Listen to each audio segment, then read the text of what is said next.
नमस्कार, स्वागत है आपका उत्तर प्रदेश की खबरों में और मैं हूं आपके साथ सुमन पाल। खबरों की शुरुआत करते हैं बड़ी खबरों के साथ। पीएम नरेंद्र मोदी ने रविवार को उन्नाव में समाजवादी पार्टी और अखिलेश यादव पर जमकर हमला बोला है। उन्होंने अपने भाषण के दौरान करहल सीट का भी जिक्र किया है, जिससे सपा सुप्रीमो अखिलेश यादव प्रत्याशी हैं। पीएम मोदी ने कहा कि जिस सीट को ये लोग सबसे सुरक्षित मानकर बैठे थे वो भी हाथ से निकल रही है। आपने देखा होगा, जिस पिता को मंच से धक्के देकर हटाया था, जिसे अपमानित करके ही पार्टी पर कब्जा जमाया था, उसी से गुहार लगानी पड़ी कि मेरी सीट बचाइए। पीएम मोदी ने कहा कि इन घोर परिवारवादियों की सरकार में संगीन अपराधों के और आरोपी माफिया मंत्रिमंडल का ही हिस्सा थे।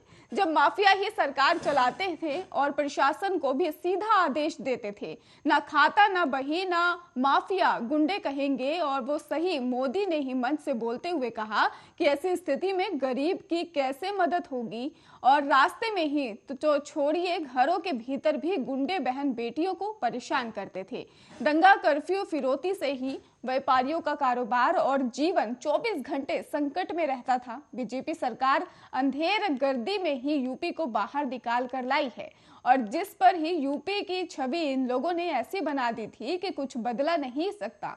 और उस यूपी में योगी की सरकार ने कानून व्यवस्था का सुधार कर दिखाया है, और योगी ने इन लोगों के खौफ के किलों को ध्वस्त कर दिया है।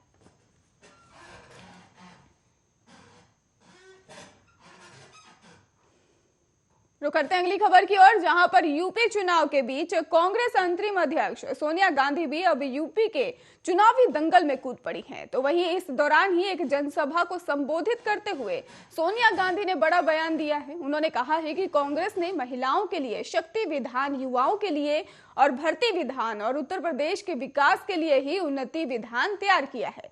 सोनिया गांधी ने कहा कि हमने महिलाओं के लिए शक्ति विधान, युवाओं के लिए भर्ती विधान और उत्तर प्रदेश के लिए विकास के लिए उन्नति विधान तैयार किया है। प्रियंका गांधी ने 40% टिकट महिलाओं को दिया है, और इसके साथ ही उत्तर प्रदेश के हक की लड़ाई लड़ते हुए ही हमारे 18,000 कार्यकर्ता जेल भेजे गए। उन्होंने योगी सरकार पर निशाना साधते हुए आगे कहा कि आपने 5 साल ऐसी सरकार देखी जिसने अलगाव पैदा करने के अलावा कोई काम नहीं किया। 12 लाख से ज्यादा सरकारी नौकरी पद खाली हैं, लेकिन सरकार उन पदों को नहीं भर रही है। पेट्रोल, डीजल, रसोई गैस सिलेंडर के दाम इतने बढ़ गए हैं कि घर चलाना मुश्किल हो गया है।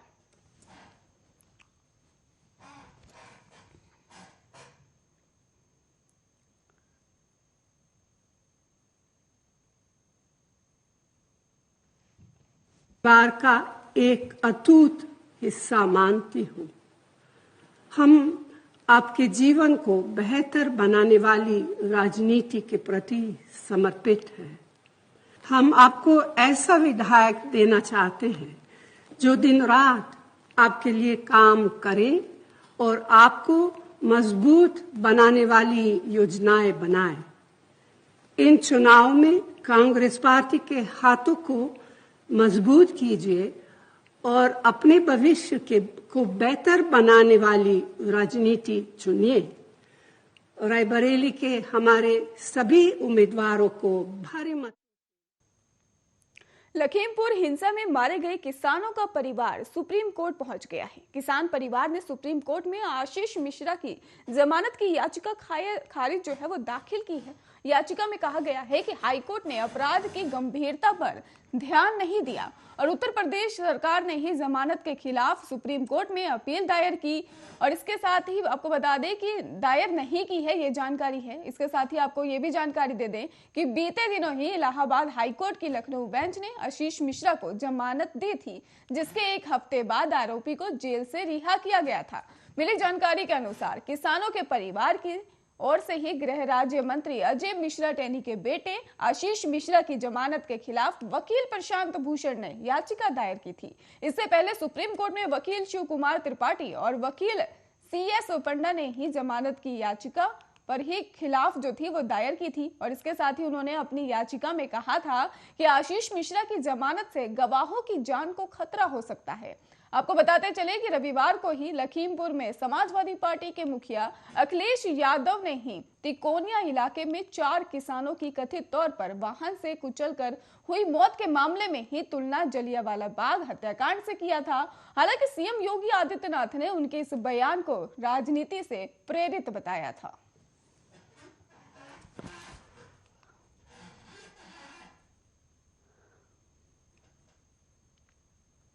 यूपी में संडे यानी 20 फरवरी को तीसरे चरण के चुनाव संपन्न हो गए हैं और इसके साथ ही अब चौथे चरण के लिए मतदान होने वाले हैं। इस बीच सभी पार्टियां दूसरे दमखम दिखाने के लिए प्रचार करने में लगी हुई हैं। इस फेज में अयोध्या सहित कुछ सीटें बहुत ही महत्वपूर्ण मानी जा रही हैं, जहां से कई दिग्गज नेता चुनावी मैदान में हैं। चौथे फेज में ही चुनाव के लिए आज प्रचार का अंतिम दिन है। इस दौरान सपा नेता अखिलेश यादव आज हरदोई पहुंचे। वहां उन्होंने जनता को संबोधित करते हुए बीजेपी पर जमकर निशाना साधा। उन्होंने कहा कि बीजेपी गर्मी निकालने की बात करते हैं। हम कहते हैं कि अगर हमारी पार्टी जीतेगी तो हम युवाओं के लिए भर्ती निकालेंगे। अखिलेश यादव ने कहा कि गर्मी निकालने वाले पहले चरण के बाद ही ठंडे पड़ गए हैं और हरदोई आते आते ये जो गर्मी निकल रहे थे और शून्य हो जाएंगे। उन्होंने कहा कि जिन बीजेपी नेताओं के भाषा बदले हैं, जनता ने इनकी खटिया खड़ी कर दी है। अखिलेश यादव ने योगी आदित्यनाथ पर हमला बोलते हुए ये भी कहा कि बाबा प्रदेश में विकास के नाम पर नाम बदलने का काम करते थे, लेकिन अब उनका ही एक नया नाम सामने आया है, बुलडोजर बाबा।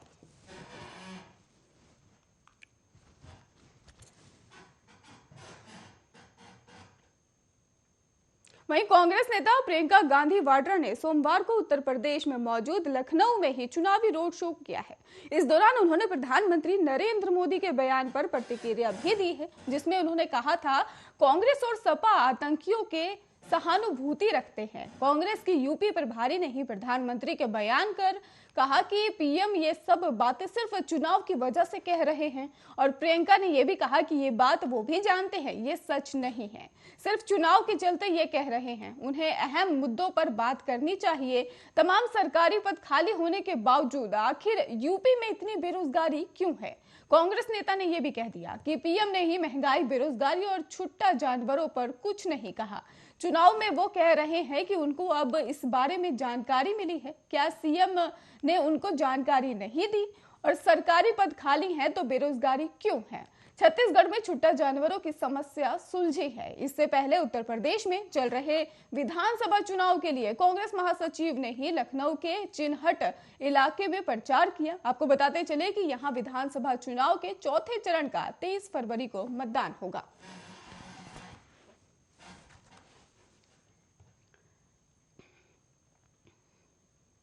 वहीं उत्तर प्रदेश में चौथे चरण के लिए आज शाम 6 बजे चुनाव प्रचार थम जाएगा। इसके साथ ही आपको बता दें कि मुख्यमंत्री योगी आदित्यनाथ आज हरदोई पहुंचे। यहां उन्होंने शाहबाद विधानसभा में एक रैली को संबोधित किया। अखिलेश यादव और समाजवादी पार्टी पर बरसते हुए योगी ने कहा कि सपा को समर्थन मतलब आतंकवाद और माफिया को समर्थन देने जैसा है। उन्होंने ये भी कहा कि सपा मुखिया को जनता से नाक रगड़कर माफी मांगनी चाहिए। साल 2012 से ही 2017 तक उत्तर प्रदेश में अखिलेश यादव की सरकार थी।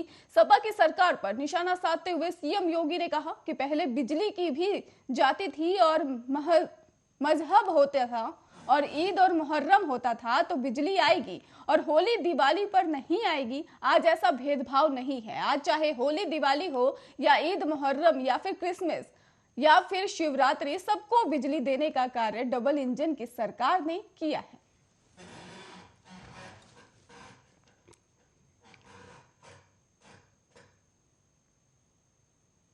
आम आदमी पार्टी के संयोजक और दिल्ली के मुख्यमंत्री अरविंद केजरीवाल सोमवार को ही पार्टी प्रत्याशियों के प्रचार के लिए लखनऊ पहुंचे और लखनऊ के रिफाए आम क्लब में ही मैदान में जनसभा को संबोधित करते हुए बोले, हाल ही में दिल्ली में हमने सरकारी स्कूलों में 12,000 नए कमरे बनाकर तैयार किए हैं और इन कमरों में ही इलेक्ट्रॉनिक बोर्ड, लिफ्ट, लाइब्रेरी बनी हुई है और इसके अलावा बड़े हॉल और सभागार भी बनाए गए हैं। जनसभा शुरू होने के कुछ देर बाद ही केजरीवाल ने अपने पुराने मित्र कुमार विश्वास पर निशाना भी साध दिया।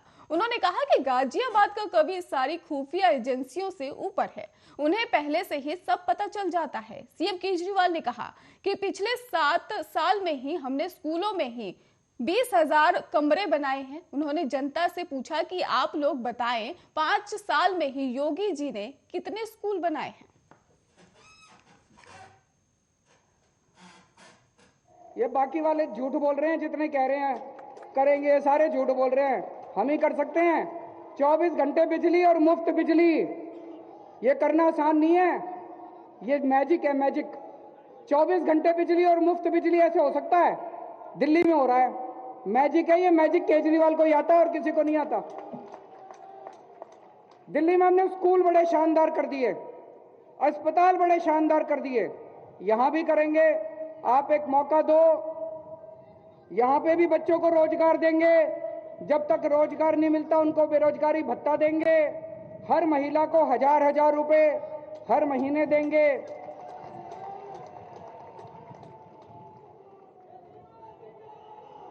मेरे पास एक आदमी आया, बोला केजरीवाल जी गारंटी तो बड़ी बड़ी कर रहे हो, जीतोगे क्या?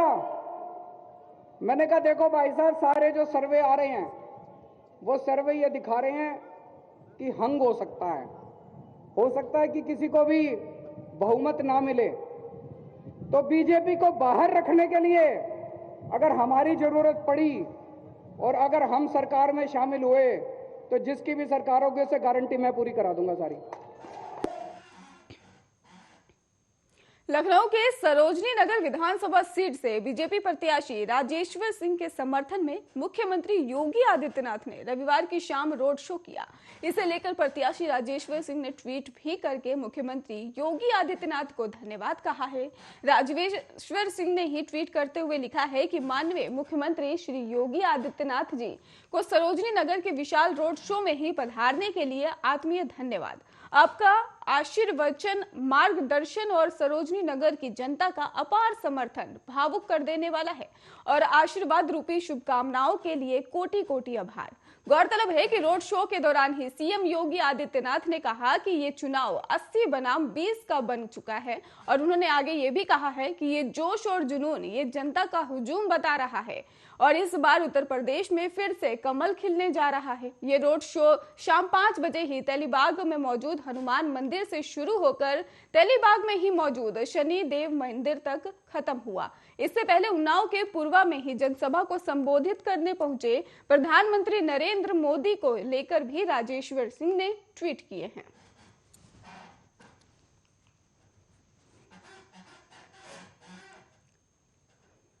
समाजवादी पार्टी ने अपने 30 स्टार प्रचारकों की लिस्ट जारी की है, जिसमें यूपी में बाकी बचे चरणों में चुनाव प्रचार के लिए शिवपाल सिंह यादव, डिंपल यादव को भी अपना स्टार प्रचारक बनाया है।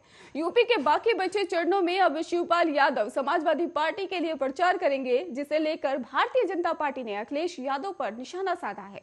प्रयागराज में बीजेपी के चुनाव प्रचार करने पहुंचे राष्ट्रीय महासचिव कैलाश विजयवर्गीय ने कहा है कि अखिलेश को हार का एहसास हो गया है, इसलिए अब वो परिवार का सहारा ले रहे हैं। तो वहीं सपा के ही स्टार लिस्ट में शिवपाल यादव और डिंपल यादव का नाम शामिल होने पर तंज कसते हुए कैलाश विजयवर्गीय ने अखिलेश यादव को सियासी हमला भी कर दिया है। उन्होंने कहा है कि अखिलेश यादव को अब अपनी हार का एहसास हो गया है। पार्टी की डूबती हुई नैया को बचाने के लिए वो अपने परिवार का सहारा ले रहे हैं। पहले उन्होंने अपने बुजुर्ग पिता मुलायम सिंह यादव का सहारा लिया और अब शिवपाल यादव और डिंपल यादव को चुनावी मैदान में लेकर आ रहे हैं। इसके साथ ही अखिलेश अब अपनी डूबती हुई नैया को बचाने के लिए तिनके का सहारा ढूंढ रहे हैं और परिवार के साथ ही लाने का भी और अखिलेश को कोई फायदा नहीं मिलने वाला है। इसके साथ ही उन्होंने अमेठी में ही बीजेपी की बड़ी जीत का दावा कर दिया है। उन्होंने कहा है कि राहुल गांधी के गढ़ अमेठी में भी इस बार सभी सीटों पर कमल खिलेगा। अमेठी से कांग्रेस का सफाया हो चुका है, अमेठी कांग्रेस मुक्त हो चुका है और बीजेपी यूपी में एक बार फिर से प्रचंड बहुमत के साथ ही सरकार बनाएगी और एक बार फिर से ही प्रदेश में 2017 का इतिहास दोहराया जाएगा।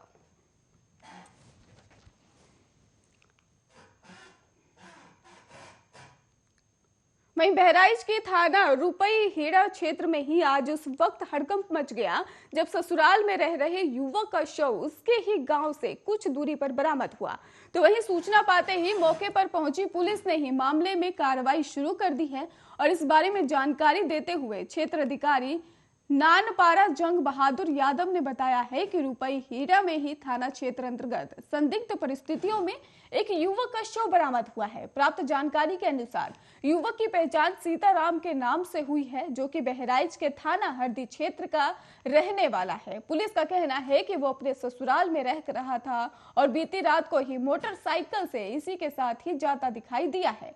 और हालांकि पुलिस ने शव को कब्जे में लेकर पोस्टमार्टम के लिए भेज दिया है और अब पुलिस भी आगे की जांच में जुट गई है।